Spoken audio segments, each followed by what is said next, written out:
عزیز، ملک پاکستان کے جو معاشی حالات خراب ہیں، اور ہر بندے کی خواہش یہ ہے کہ ہمارے ملک کے معاشی حالات صحیح ہو جائے، خواہ اس کا تعلق کسی بھی مکتبی فکر سے ہو، اس کا تعلق کسی بھی سیاسی پارٹی سے ہو، ہر آدمی کی یہ تمنا ہے اور یہ خواہش ہے کہ ہمارے ملک کے معاشی حالات صحیح ہو جائے۔ تو ملک کے معاشی حالات کیسے صحیح ہوں گے؟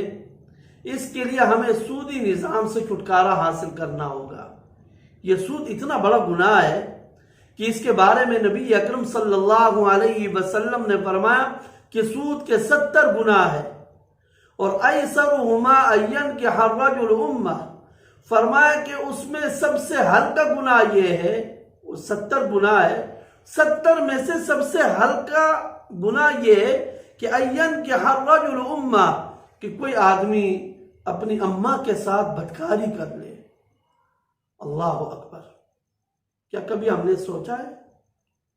اور ایک اور روایت میں آتا ہے، رسول اللہ صلی اللہ علیہ وسلم نے فرمایا الربا 72 بابا، کہ سود کے 72 دروازے ہیں، اور ان میں سے سب سے ہلکے درجے کا جو گناہ ہے وہ یہ ہے کہ کوئی آدمی اپنی والدہ کے ساتھ بدکاری کر لے۔ اگر ایک شخص کو خوب علم ہو کہ میں جو یہ پیسہ کھا رہا ہوں یہ سود کا ہی پیسہ ہے، تو نبی اکرم صلی اللہ علیہ وسلم نے فرمایا کہ سود کا 1 درہم کھانا، جانتے ہوئے کھانا، یہ اللہ تبارک و تعالیٰ کے نزدیک 36 مرتبہ زنا کرنے سے بھی بڑا گناہ ہے۔ اور ایک روایت میں نبی اکرم صلی اللہ علیہ وسلم نے یہ بھی فرمایا لعن رسول اللہ صلی اللہ علیہ وسلم آکل الربا، حضور انور صلی اللہ علیہ وسلم نے سود کھانے والے پر لعنت فرمائی ہے۔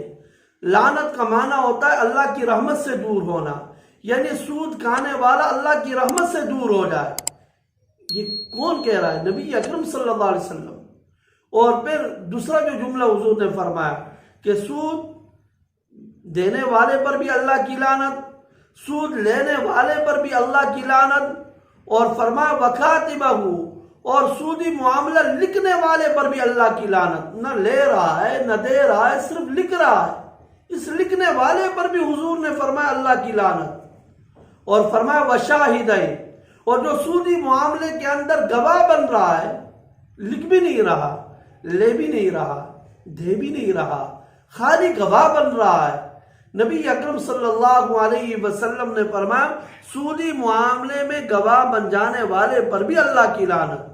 پھر آگے جو جملہ ہے حضور نے فرمایا قال وہم سواء، یہ سب کے سب اللہ کی لعنت کے اندر برابر ہے۔